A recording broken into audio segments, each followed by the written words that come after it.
Welcome back to the Daily Drum on WHUR and Sirius XM channel 141. I'm Harold Fisher. There was a whole lot of star power for day two of the Democratic National Convention last night. From the roll call featuring Spike Lee and Little John to performances by Patti LaBelle and Common, the night was a who's who of celebrities. Former First Lady Michelle Obama and former President Barack Obama closed out the night with a rousing endorsement of Kamala Harris and a warning about Donald Trump. We have a lot to unpack about last night. We will also preview what's coming up tonight for day three. Ebony McMorris, White House correspondent for the American Urban Radio Network, is back with us. And new to the program, Rush Baker, delegate to the Democratic National Convention from Maryland. Ebony, good to see you again. Rush, thank you so much for joining the conversation. I really appreciate you spending some time with us. Absolutely. Thanks for having me. Absolutely. So,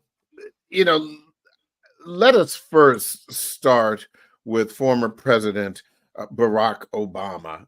He was amazing. I want to share this with you, and then we can talk about this on the other side. Here's a 78-year-old billionaire who has not stopped whining about his problems since he rode down his golden escalator 9 years ago. It has been a constant stream of gripes and grievances that's actually been getting worse now that he's afraid of losing to Kamala.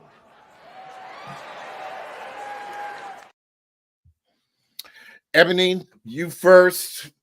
Your thoughts about President Obama? Let me tell you something. That dynamic duo, that black man came on the scene and basically just pulled Trump's card, right? I think he did what he had to do. I think he brought out his age when we saw Trump comparing himself to Biden. Now who's old? I think that, what Trump thought that was good, him coming down that escalator when he first came out was good. I think everything that campaign has tried to run on that they thought was good has now turned against them.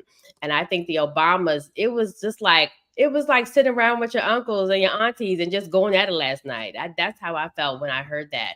I think they were strong. I don't think I've seen former President Obama come out like that, but he had one for you. I'm telling you, it was a list of greatest hits last night when he did that. And I wish in my mind, I was like, I know Trump is sitting back seething, because one thing I know, when somebody black is coming at you like that, you're not gonna be able. We grow up on that. You know what I mean? Like, we've been in that. We know this game. Yeah. Rush, what stood out for you? I mean, I think, I just want to echo what was just said. I mean, I think Obama did such a great job of just talking about the positive message that the Harris team is putting out there.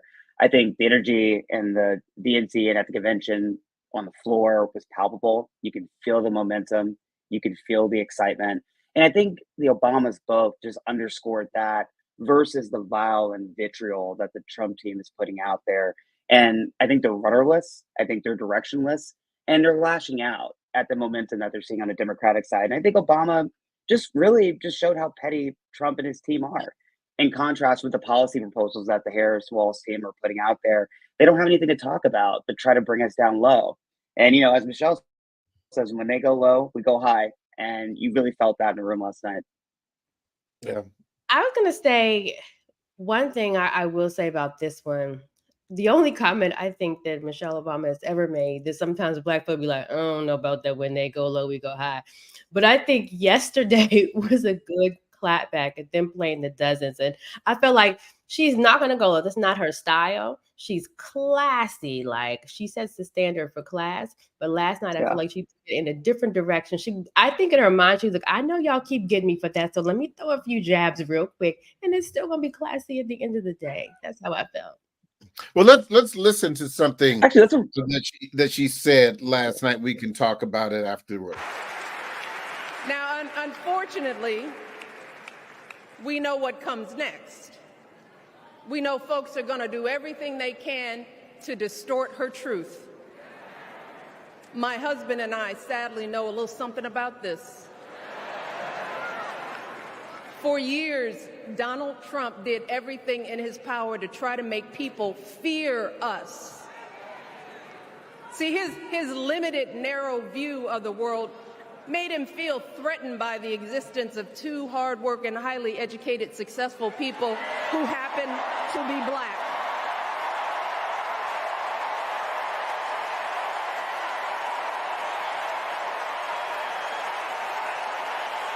Wait.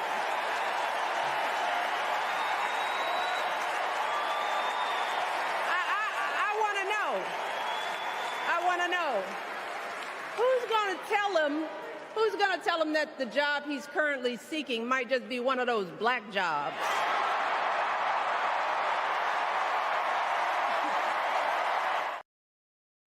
Oh my gosh. Yeah, there you go. There it is. There was no more, That was it. Ebony. There was no more when they go low, we go high. We done with that one. We go. I thought she was about to say, "We're gonna I really did. She really, and when she put her finger up, I said, "That's the Michelle I know. That's the when they go low." Yeah, we're gonna bury. No, I think you're right. I think you're right. I think the other part that she made was when she talked about the affirmative action of generational wealth. I mean, really calling out the privilege that Trump, and his family have, and how they just look down on people that aren't like them. I thought she did a really good job of laying those cards on the table. But as you said, she kept it classy. The room was feeling the momentum and the enthusiasm that was coming from what she was saying, but she was still hitting Trump. And I think that's something Democrats should be taking their messaging cues from. And one of the things that I think I was reminded of, and Ebony, you remember when we were talking to Ray Baker yesterday, and I talked about Barack Obama and Bill Clinton being the great communicators for the Democratic Party, and arguably, two of the greatest political communicators, and Ray gave me the side eye about that. He did. And you remember? And I think, I wish Ray was on here now, but I think we were once again reminded of what an excellent communicator, orator Barack Obama is, but also Michelle Obama. It was the way she laid it out so eloquently. And I'll say this because you're right about that. And people have been wanting, you talk about people trying to see whether, Beyonce's coming to your town. People are ready to see if Michelle Obama's coming. This is a woman who people were trying to say, we want you to run. And she was like, I don't want any parts of this. So we were joking. She probably packed her bags like a month ahead of time. Let's go. But people, there is something authentic and genuine about this woman, this chocolate, beautiful Black woman, that when she gets on the stage, we feel like we need her. And don't forget, when she was in the White House, I never forget when she was bringing young kids to the White House and showing them how to garden, right? This, like, the actions that she took in office were important, and they went directly to the needs of our community. She had the campaign that were getting kids to get up and exercise and move, right? She did it in a way that was affecting issues of obesity in our community and diet and nutrition. So she just encompasses so much. And I think she is the nurturer, the mother, and also in a way like the sergeant that we needed at this time. And she could have gone hard, because don't forget that she had to stand by her man when Trump was trying to tell him to prove that you're a citizen, right? Yeah, the birth certificate. Right. Oh, yeah. That he keeps trafficking in, that we see even now with Kamala Harris. He messed up, he didn't mess up Barack's name, but he tried to weaponize his middle name, Hussein, against him. And so I feel like Trump may be coming with old energy, but what they did today was they took everything. I think it's a perfect example of how you take everything that's thrown at you and turn it around for your good. And at the same time, meet the moment and talk to the people about what they need to do next. She, to me, was that how we saw Obama when he first ran step on that stage at the DNC and bring a message. I feel like it was her moment actually tonight. Yeah, Rush. I couldn't agree more. I think I think the orders might have needed to be switched in terms of Barack versus Michelle. Even he said she that. came out there and the room. Oh, absolutely. I mean, he's the only person in the world who could try to follow her, but it was a very high bar. And I just think just like the energy that you felt when she came out, she is beloved by everyone in the Democratic Party. She's probably the most popular person, if not in the world, definitely in Democratic politics. And and I think it's a testament to the fact that she refuses to run, even though she would be a slam dunk candidate for any office that she wants. It gives her the ability to be a truth teller. She can tell it like it is. She doesn't have any inhibitions to do it. And you see that shift happening more and more, especially as she's gotten out of the White House, of her just being able to keep it real. And I think the real and unfiltered Michelle Obama is one of the best advocates that Democrats could ask for going into the general election. Yeah. I want to, talk more about the energy that you felt last night, Rush. You were with the Maryland delegation, and Governor Westmore, who a lot of people are calling him 48.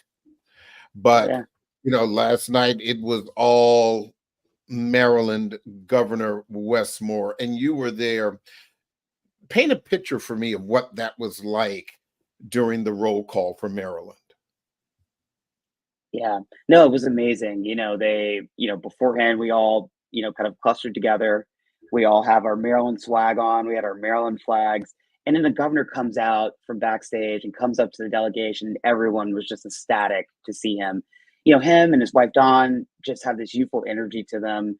They have this magnetism to them where when they're talking to you, when Wes is talking to you, you feel like you're the only person in the room and he really draws you in.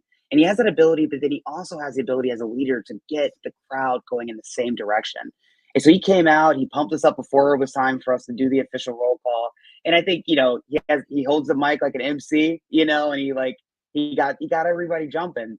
And I think that's the kind of energy that Democrats need for the future. I think people are being a little tongue in cheek about the 48, but that's real. People are talking about him. He's doing amazing work in Maryland. We had the Keystone Bridge collapse recently, and you saw his ability to snap into action so quickly, to utilize the connections that he has across the country, to utilize his relationship with the president, his experience securing federal funding, to get this project moving quickly and effectively. And so you've got someone who's got talents on many fronts, and I think that's going to be something that a lot of Democrats are going to be looking at as they look towards the future. Yeah. Go ahead, real quick, before Michelle, I take a break. She said, I'll end on this. America, hope is making a comeback. And I think that's not just at the Harris ticket. I think we're talking about even with a rise of Governor Westmore, the Tennessee 3. I think, Maxwell Frost. I think there's just a different energy and a different type of person we're starting to come to the front. Yeah.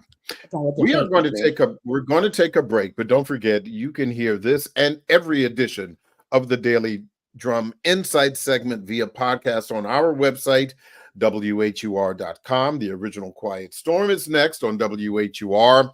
I'm Harold Fisher. This conversation about the Democratic National Convention continues on Sirius XM, channel 141, in just a few seconds. Welcome back to the Daily Drum on Sirius XM, channel 141.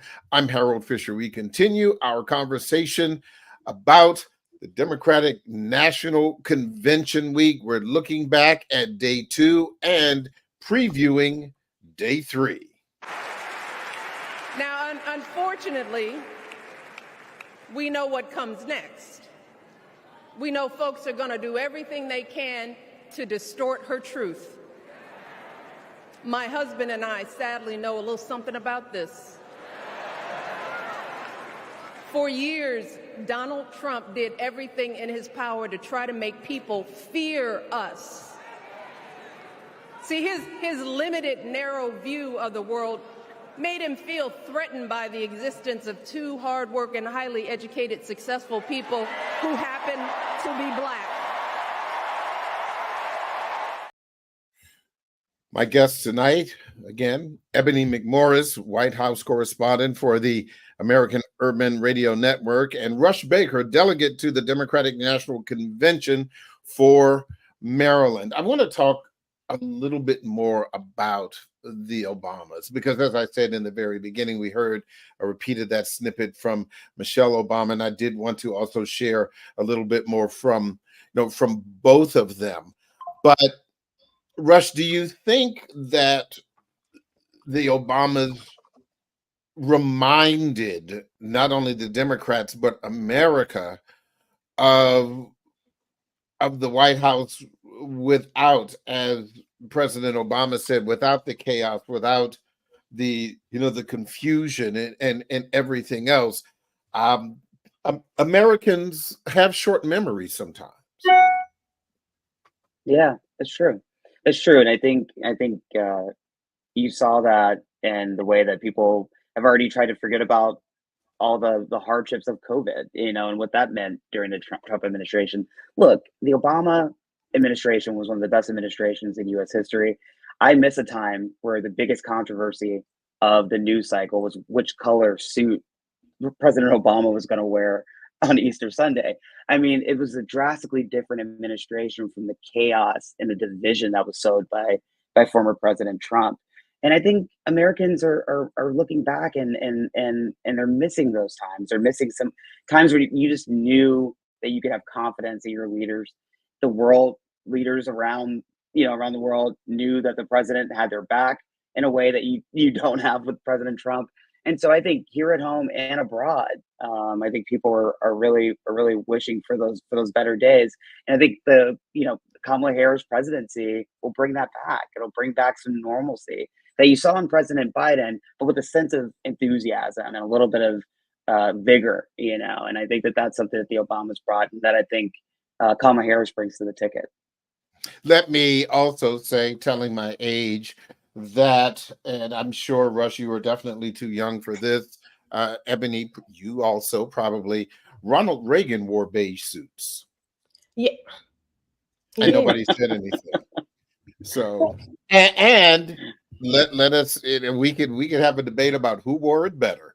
But the reality is both of them looked really, really good in their suits. So, there's a little bipartisan haberdashery. You're so funny.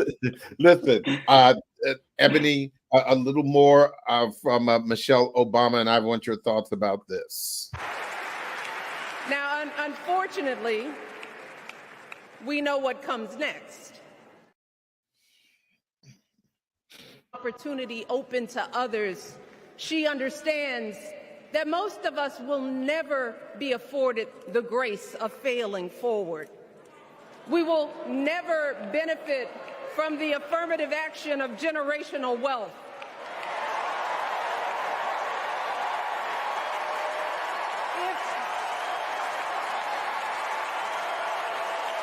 If we bankrupt a business or choke in a crisis, we don't get a second, third, or fourth chance. If things don't go our way, we don't have the luxury of whining or cheating others to get further ahead. No. We don't get to change the rules so we always win. If we see a mountain in front of us, we don't expect there to be an escalator waiting to take us to the top. No. We put our heads down. We get to work. In America, we do something. And throughout her entire life. What did you hear there, Ebony? I heard that of all the things, I think that last point, and she said a lot of it, was we do something. It seemed to me to be a call to action.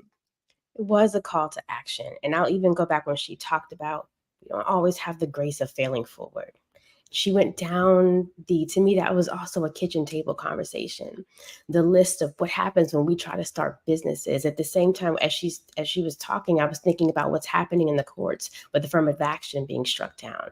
I'm thinking about even women's reproductive rights being on the table, not having the ability, like many others, to be able to have generational wealth like she talked about, not being able to get money from this place and that. Like, everything she said to me encompasses what so many of us are trying to push forward and push through, right? Even failed businesses. This is an administration who, under this administration, we've had record number of Black businesses. But then when we dig into the numbers, when we look at how much our businesses getting loans, venture capital money, the numbers are dismal. And so but then we're looking at Donald Trump, who we know father gave him $1 million. The issue for me, and your daddy gave you money, the issue is you're trying to act like your daddy didn't give you any money. And you have this fake bootstrap mentality, which is not real. But then you want to destroy everything policy that has tried to help African Americans, when still at the end of the day, even when we look at affirmative action, has helped white women the most. And so I think she put in that statement, she kind of brought your issues to you, but then she said, even with that, we still got to do something. And the audience was with her. It felt like church almost. And then you had that almost call and response, because it stirred you up. It told you, yep, I get what you're going through, but let me tell you what we have to do now. That to me is part of that hope making a comeback. Let us do this together. Yeah. Rush, your thoughts on Michelle Obama's comments? I couldn't agree more. I think for a lot of Democrats, we get frustrated with Republican attacks on affirmative action. Not thinking about the generational wealth that white Americans were able to get from things like the GI Bill that we just our parents and grandparents just didn't have access to. My parents were the first in their family to go to college, and I was lucky enough to be a second generation college goer. But lots of my friends that I went to public high schools my whole life. A lot of my friends weren't as blessed and as lucky as me, and I'm aware of that. And there's a sensitivity to that, and there's an empathy that I think a lot of us feel in the Black community that you just don't hear on the Republican side. There's a sense of entitlement that I think Michelle Obama was alluding to, and that's not how you build a country, a multiracial democracy, and prepare to move forward into the future. And so what she did was she laid out what the issues are on the Republican side. The fact that they feel entitled.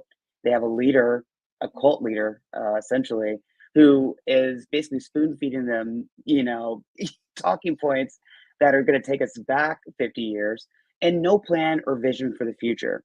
Last cycle when President Trump was running, they didn't even put out a platform. They didn't bother, because they basically said whatever I say goes. This time they got Project 2025,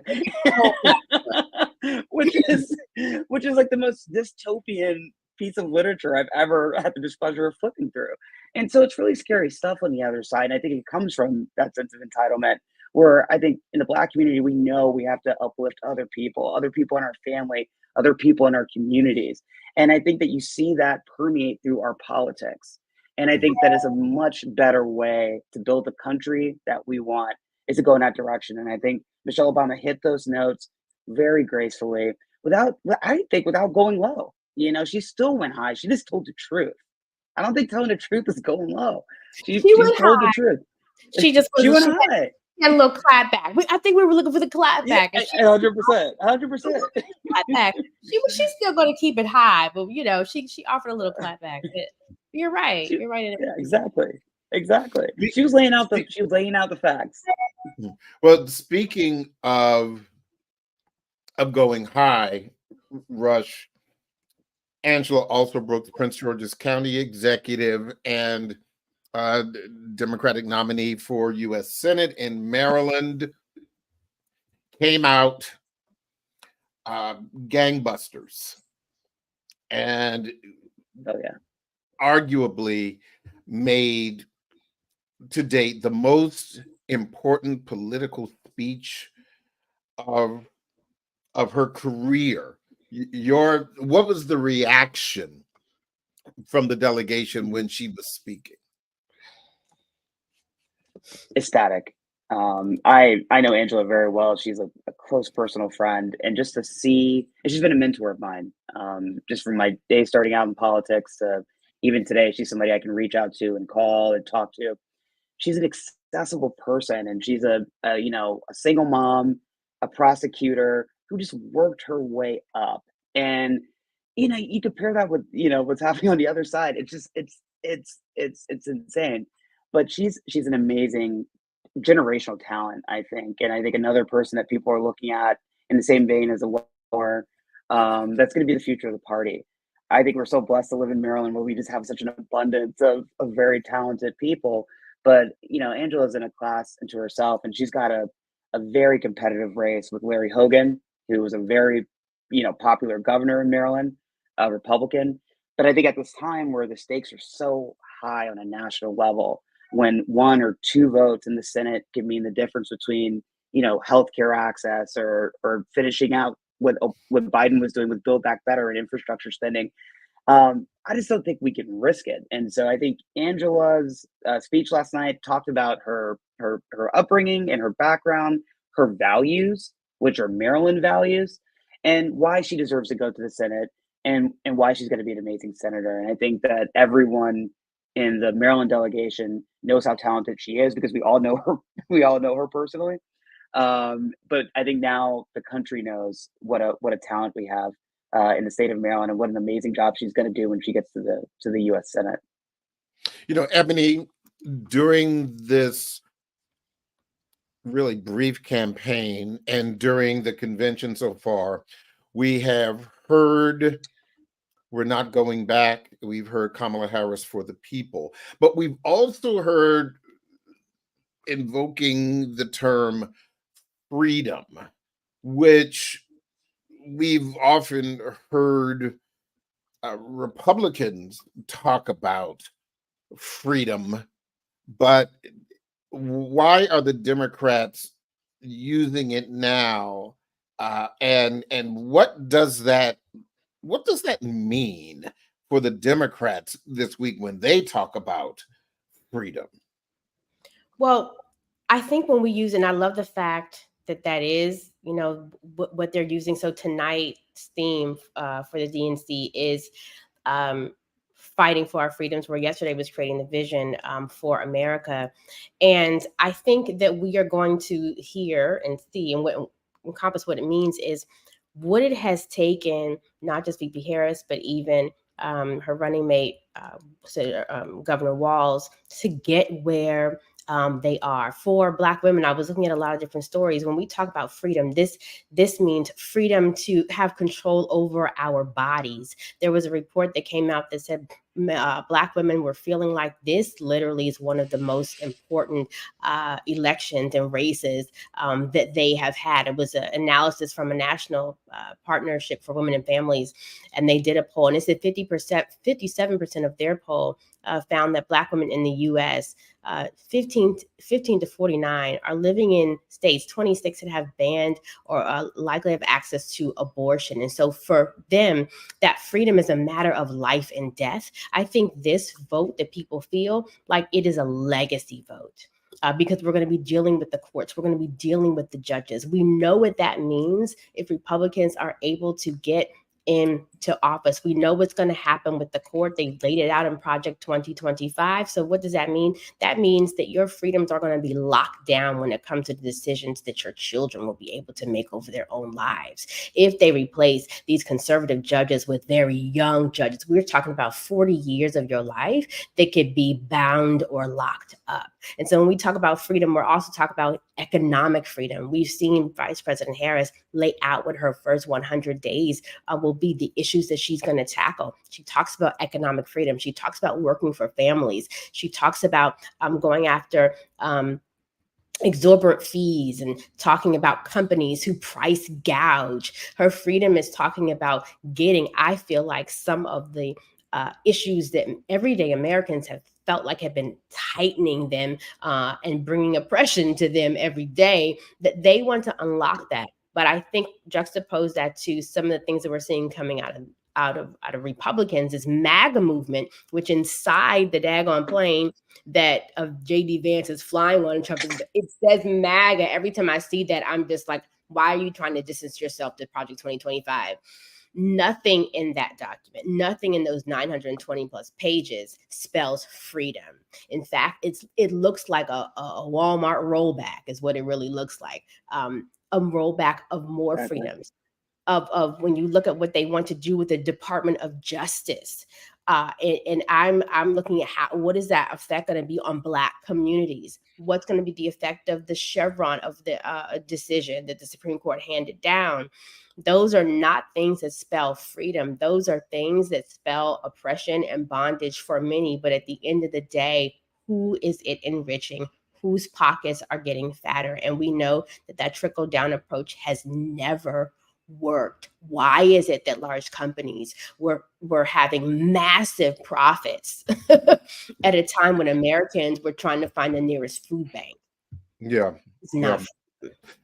Rush, I want to ask you, and obviously you too, Ebony, but I wanted to ask you about second gentleman, Doug Emhoff. And I wouldn't even call it a speech last night. His presentation before the DNC was not political. It could be described in some cases as a love letter. It was very personal. It was extremely intimate. I think it was sentimental and transparent. And I think it told the story, particularly as it related to that first voicemail that he left. And I was particularly touched. They've been married for 10 years, and she still has the very first voicemail that he left. As a man, what did you see? What did you feel when Doug Emhoff was talking about Kamala Harris, not the vice president, but Kamala Harris? Yeah, I think he did an extraordinary job of, just really making Kamala, just humanizing her in a way. I think there's a tendency in these elected offices for people to forget who the person is behind the office, who the person is behind the vice presidential sill. I think Doug brought, big dad energy to the table. He reminded me of, he had some of the kind of the dorky qualities that I see in my own father, who I love dearly. And I think he just told a really compelling story. And I think he came off as like very sincere, very affable, and just talked about like, what it's like, raising a family and raising a blended family, and what does a modern American family look like. And I think that, and I think it gave people a very clear picture of what Kamala's like behind the scenes when she's at home.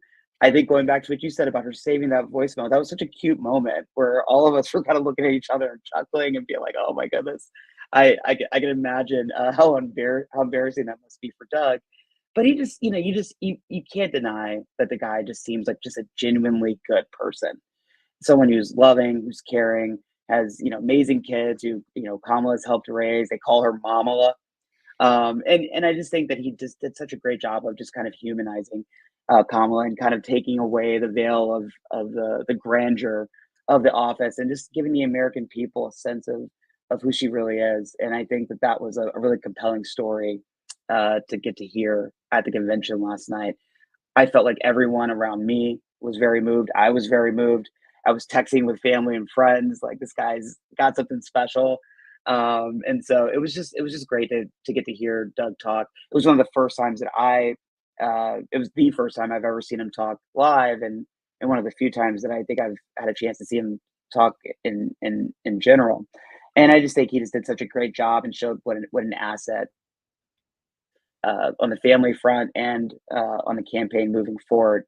I did get to see him at the Olympics with Snoop Dogg, who I was hoping was going to make an appearance at the DNC. And It's he not did too such a great late. job representing. It's not too late. It's not Yeah, too late. it's not too late. He did Ebony, I will say again from a man's perspective, Doug Emhoff that's basically the title was "She Does It For Me." Yeah, I think, and I will kind of piggyback off what the delegate said, Delegate Baker, because as much as people are still getting to know who Kamala Harris is, and there's a picture that has been tried to paint. What does she do? We don't see her. She don't know nothing. Being in the White House, I absolutely know that's not true. And if people would take time to go to whitehouse.gov and look at her schedule, I mean, there's a lot that she has been doing and a lot that she has been behind.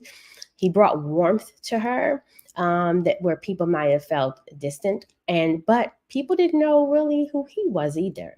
Mm-hmm. And so to see, one thing that we loved about the Obamas was the Obamas, right? And so I think that synergy between that husband and that husband and wife relationship is very important. And it also sends a message to people, because when we look at former President Donald Trump, there was always stories about what is going on with his relationship with his wife. Like, we didn't see her. I mean, there were so many tropes and memes, and they would catch her on the mic just shooing him away and just doing whatever. And there were pictures online all about her. It was a different message that we saw there. But this message, I think, I mean, it was very intentional what he said, but it seemed very heartwarming.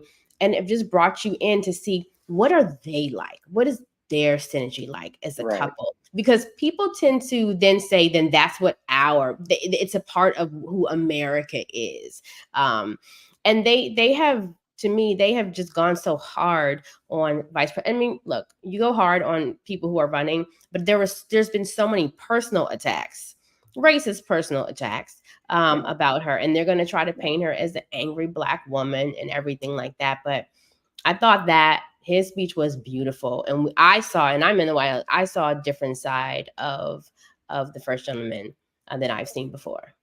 Let me ask you, Ebony, so we've got Bill Clinton tonight, Nancy Pelosi, of course, Governor Wes Moore is going to be speaking tonight, but the headliner, Governor Tim Walz, her running mate, what does he have to do to sell the undecideds?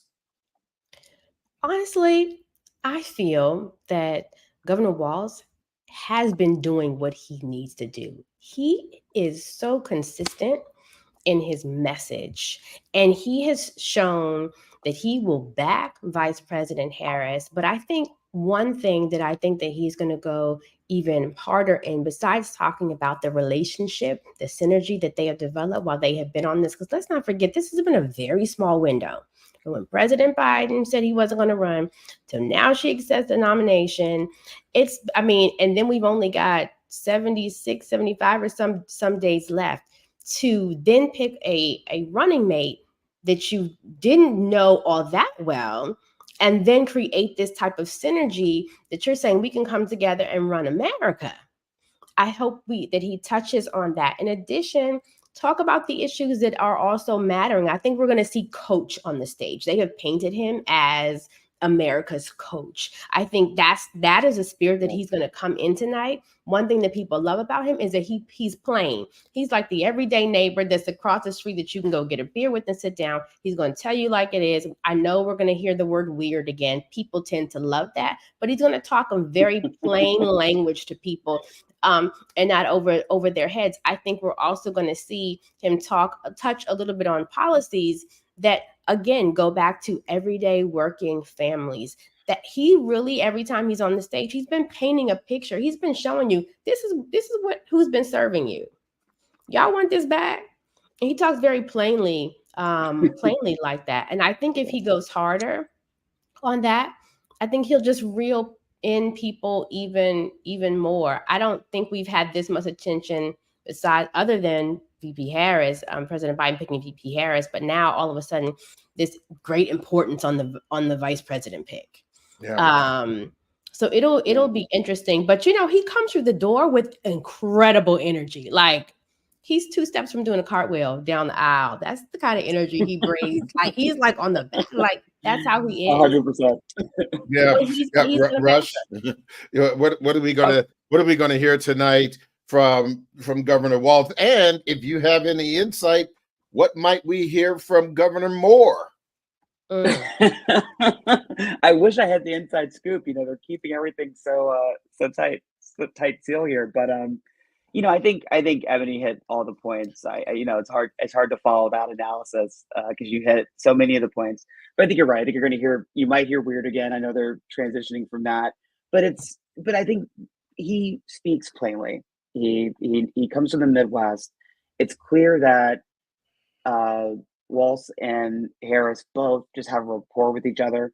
I know that the runway for them to make this decision was really short, but it was clear that she clearly just really likes the guy, and he's a really likable guy. Like everyone who meets him, who's worked with him in Congress, who served with him, who was one of his athletes on one of his teams, everyone has just talked about what a nice, genuinely good guy Walz is. And so I think you're going to hear him talk a little bit about what got him involved in politics.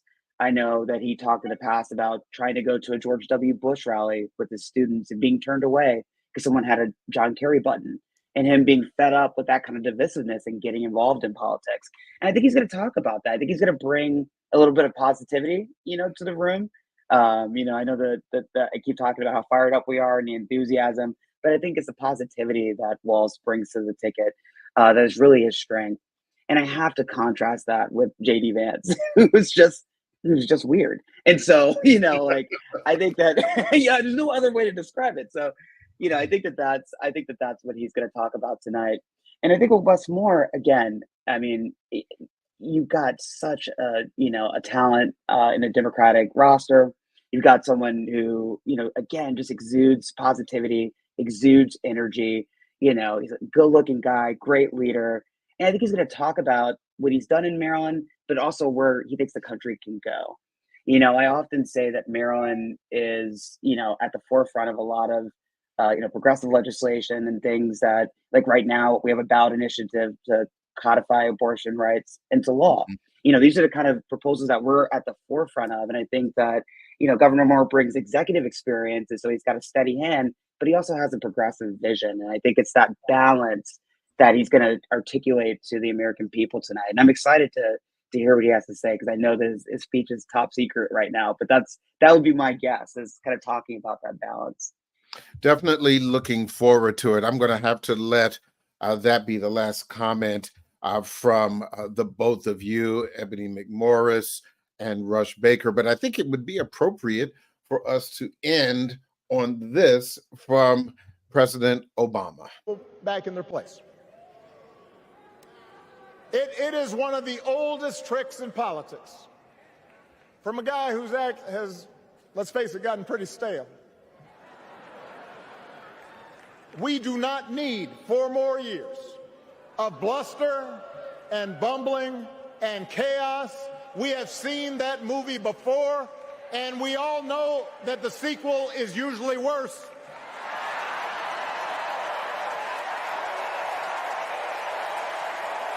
America's ready for a new chapter. America's ready for a better story. We are ready for a President Kamala Harris.